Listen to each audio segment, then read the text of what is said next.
नमस्कार प्यारे दोस्तों, एक रहस्यमयी और भावनात्मक कहानी सुनने के लिए तैयार हो जाइए। यह कहानी है सौरभ मेहता नामक 21 वर्षीय युवक की, जिसकी जिंदगी ने एक अद्वितीय मोड़ लिया जब उसने 70 वर्षीय करोड़पति महिला सुमित्रा देवी कपूर से शादी की। लेकिन क्या आप जानते हैं कि इस शादी के बाद उसके जीवन में एक ऐसा चमत्कार हुआ जिसे वह कभी नहीं सोच सकता था? क्या हुआ था वह रहस्यमय मोड़?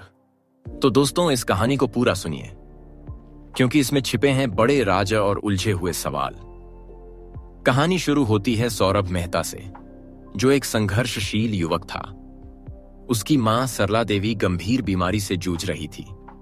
डॉक्टरों ने कह दिया था कि अगर जल्द ही महंगा इलाज नहीं मिला तो उनकी जिंदगी बच पाना मुश्किल था। उसकी बहन नंदिनी भी एक प्रतिष्ठित कॉलेज में पढ़ाई कर रही थी, लेकिन फीस न भर पाने के कारण वह पढ़ाई छोड़ने की कगार पर थी। सौरभ खुद कानून की पढ़ाई कर रहा था और एक मामूली इंटर्नशिप करता था, लेकिन उसकी कमाई से घर का खर्च भी मुश्किल से चलता था।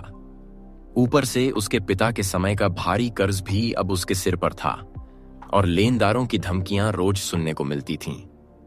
एक दिन जब सौरभ एक सस्ती चाय की दुकान पर खड़ा था, अपनी परेशानियों में उलझा हुआ, उसने महसूस किया कि कोई उसे गौर से देख रहा है।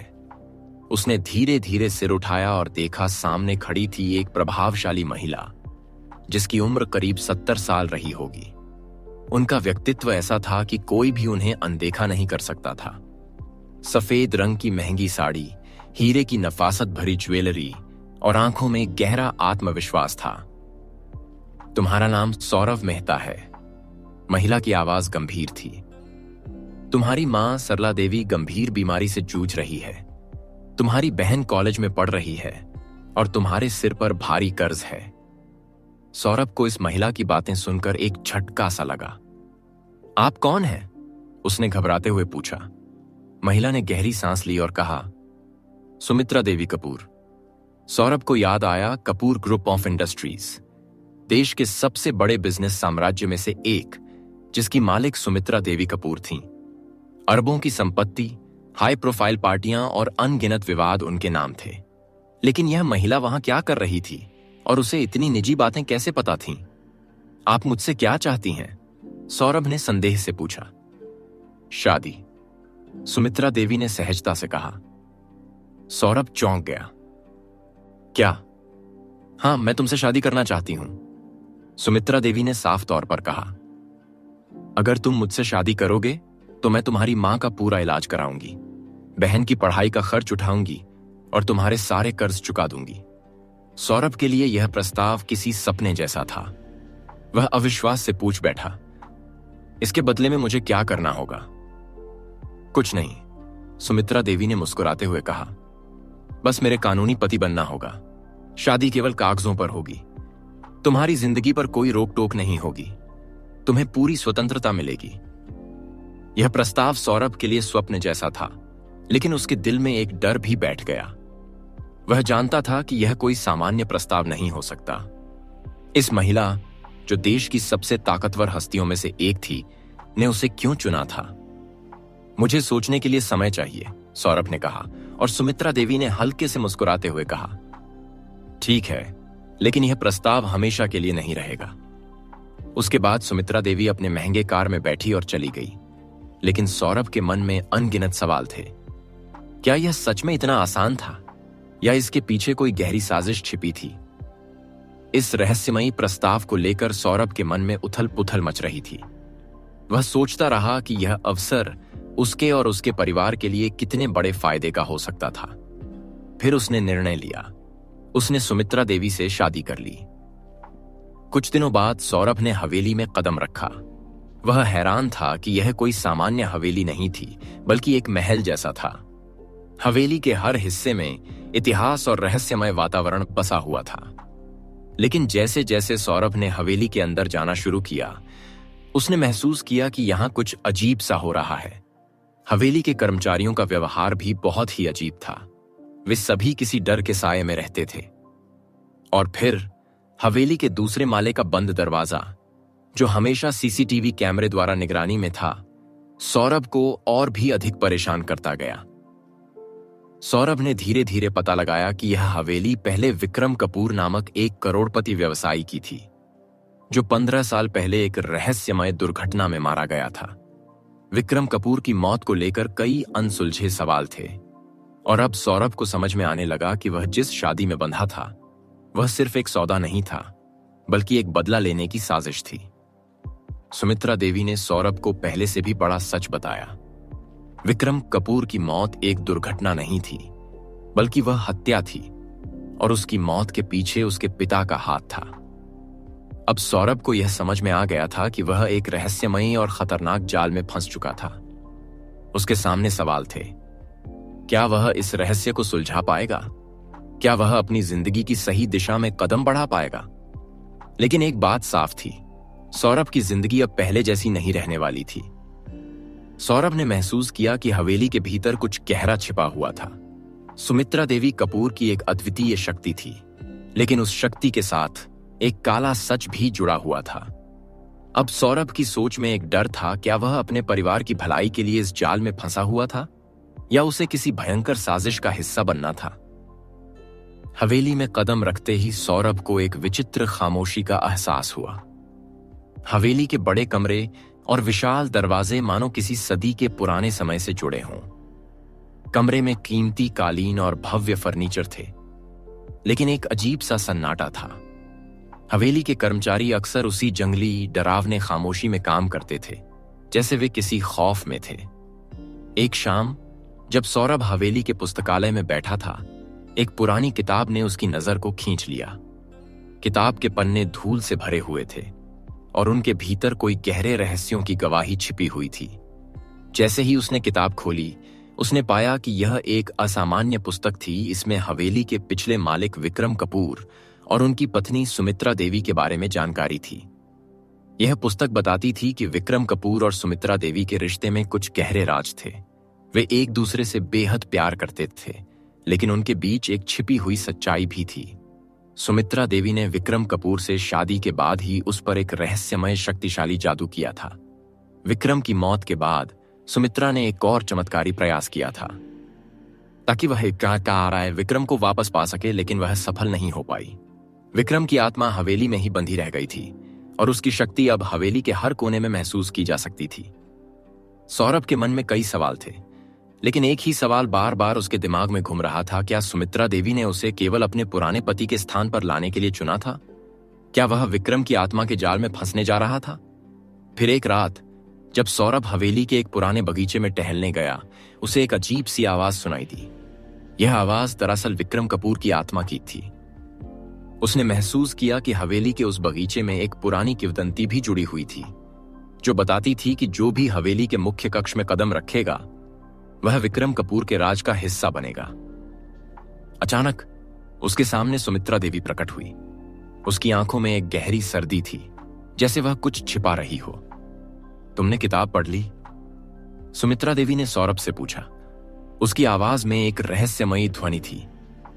तुम जान गए हो कि विक्रम कपूर की आत्मा अब हवेली के हर कोने में बसी हुई है, और वह कभी नहीं जाएगा। सौरभ ने साहसिकता से जवाब दिया। तो फिर तुम मुझे क्यों लाई हो यहां? क्या तुमने मुझे एक नए विक्रम बनाने के लिए चुना है? सुमित्रा देवी के चेहरे पर हल्की मुस्कान आई, लेकिन वह गंभीर थी। मैंने तुम्हें इस दुनिया में आने दिया ताकि तुम विक्रम की आत्मा को शांति दे सको।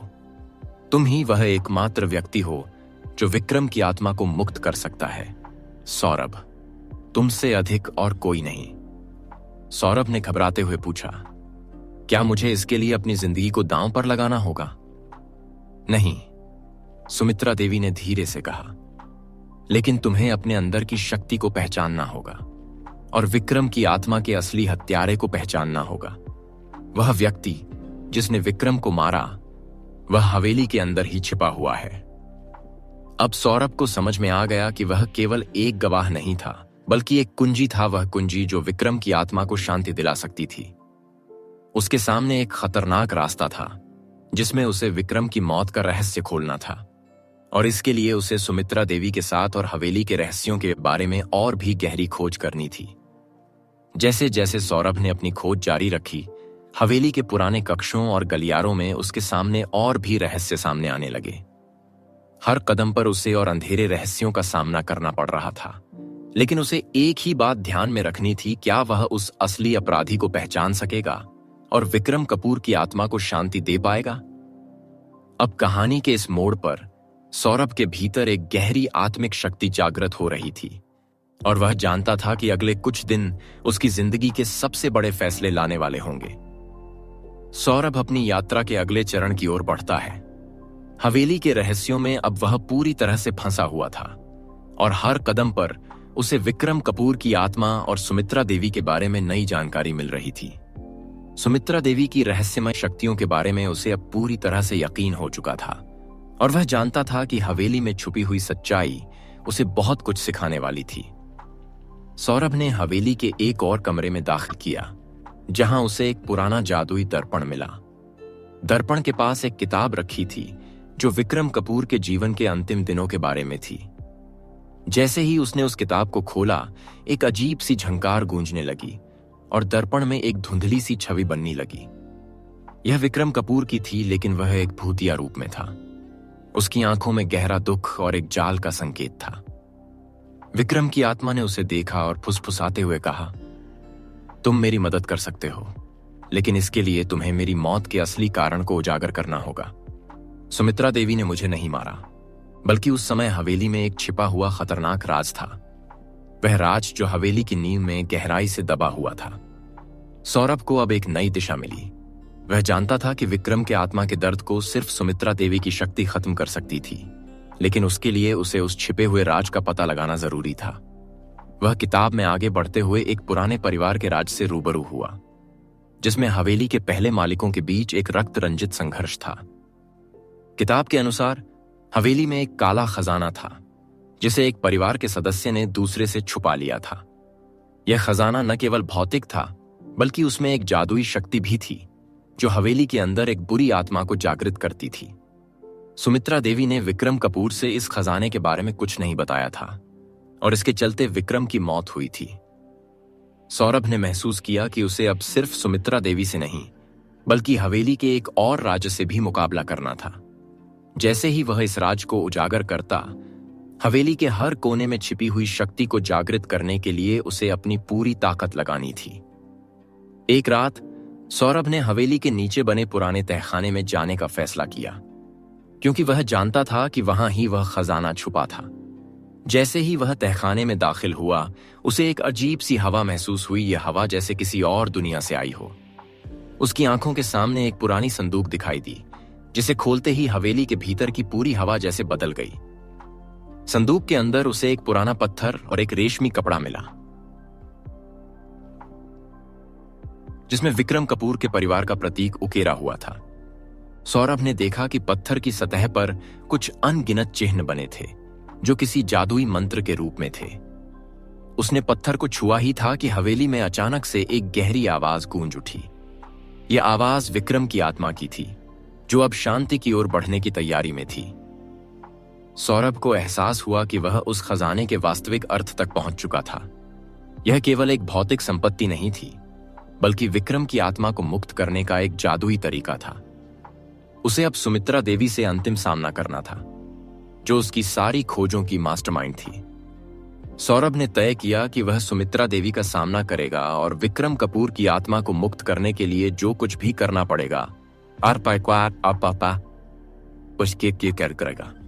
अब तक की यात्रा ने उसे सच्चाई के बेहद करीब पहुंचा दिया था और उसने खुद को तैयार किया था कि अगले कुछ घंटे ही उसकी जिंदगी के सबसे बड़े और निर्णायक पल होंगे।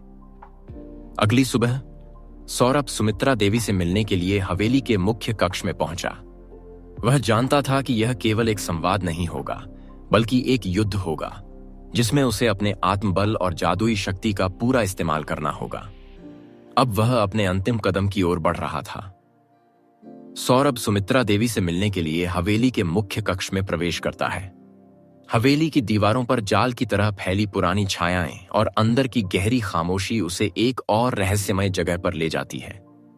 जैसे ही उसने कदम रखा, हवेली की पुरानी लकड़ी की फर्श चरचरा उठी और एक अजीब सी हवा ने उसे घेर लिया।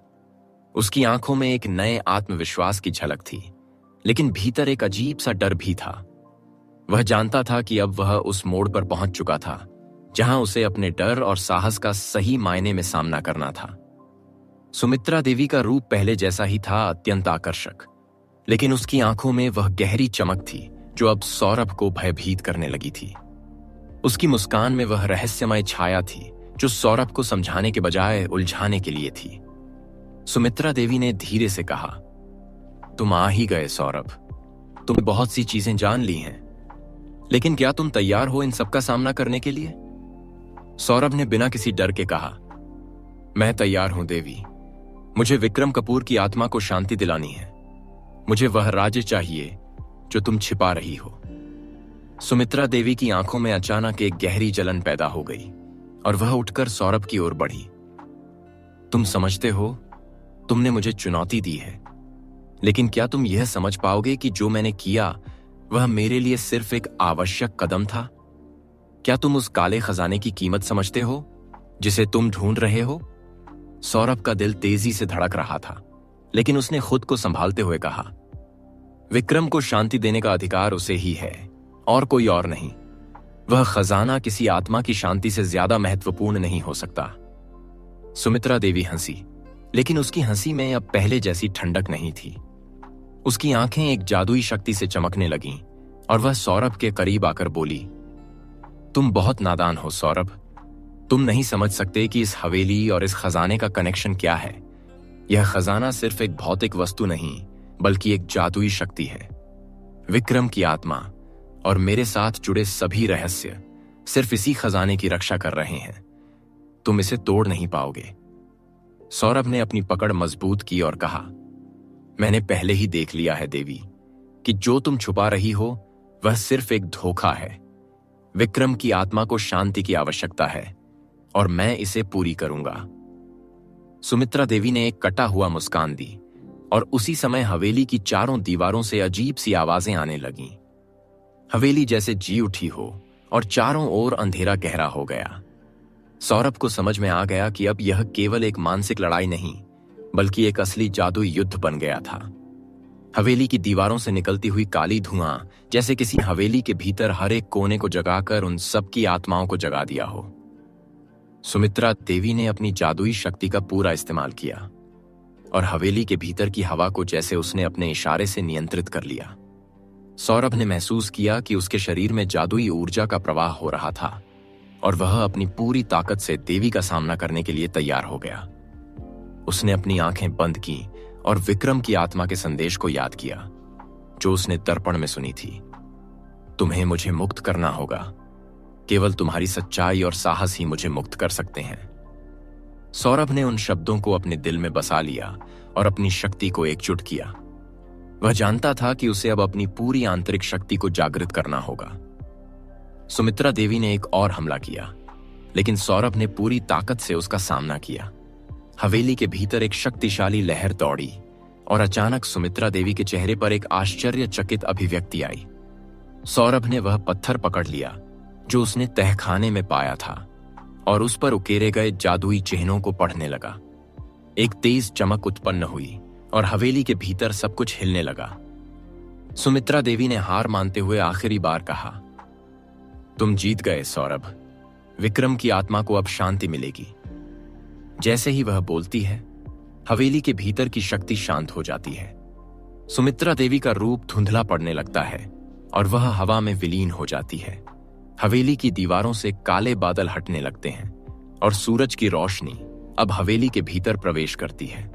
विक्रम कपूर की आत्मा सामने आती है। अब चत और मुक्त। विक्रम ने सौरभ का धन्यवाद किया। तुमने मेरी आत्मा को मुक्त किया। मैं हमेशा तुम्हारा आभारी रहूंगा। सौरभ ने सिर झुकाकर कहा, यह तुम्हारा हक था। अब तुम्हारी आत्मा को शांति मिलेगी। सौरभ ने हवेली को अलविदा कहा और अब वह जानता था कि उसका मिशन पूरा हो चुका था, लेकिन हवेली का रहस्य अब भी उसके साथ रहेगा। एक सिख, एक अनकहा किस्सा और एक अदृश्य बंधन जो उसे हमेशा याद रहेगा।